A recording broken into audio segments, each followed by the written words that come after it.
They are called pink-collar jobs. They're jobs like nursing and teaching that have historically been held mostly by women. But over the years, there's been a shift in the workforce that has changed that. CBS 19's Melissa Daigle shows us why more men are now choosing pink-collar careers and what that means for women. It's tonight's CBS 19 special report. The past 15 to 20 years have brought a blurring of the lines when it comes to careers for men and women. In fact, some experts say those lines may be disappearing altogether, opening up career options for everyone. While women still hold most pink-collar jobs, there's been a significant rise in the number of men moving in, and those numbers are only expected to get bigger. I spoke with college students who say they don't have to look any further than their classrooms to see the shift for themselves.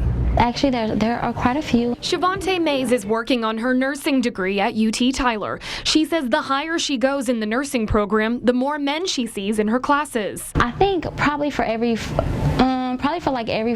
girls, there's a guy. So there's still a majority women, but you do see an increase in guys, though. Robert Rose is Assistant Director of Nursing for Trinity Mother Frances Hospitals and Clinics. He says times have changed. When I graduated nursing school way back when, I was probably 3 of 55 in a class, and I think now you're seeing that double, if not triple, the amount of males in nursing. According to a recent study, between 2000 and 2010, the number of male nurses in Texas jumped from 12,709 to 22,532. That's almost double. According to that same study, men also accounted for about a quarter of the state's public school teachers. They have to really work hard, just like women do.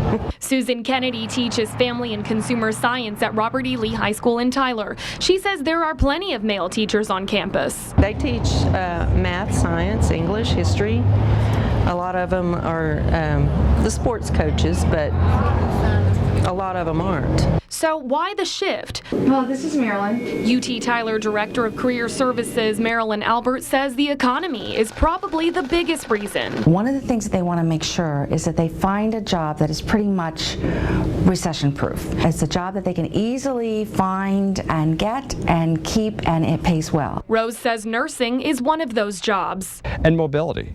You can practice anywhere, in Texas. But Albert says sometimes it's quality of life and long-time interest that draws men into these fields, not the money. A lot of times men will come to me and they'll say, I've always wanted to teach. They're a little bit older, they have some experience, they may have families, they're starting to think about how they can contribute, they're starting to connect their values with the type of work that they want to do. You work because you like what you're doing. Rose says more men moving into pink-collar jobs means more competition for women, especially in healthcare. It's a very competitive market right now for schools. There's often waiting lists. It raises the bar really for everybody, both men and women. But Mays isn't discouraged. Women are always more nurturing and more caring, and I feel like guys aren't necessarily biologically like that.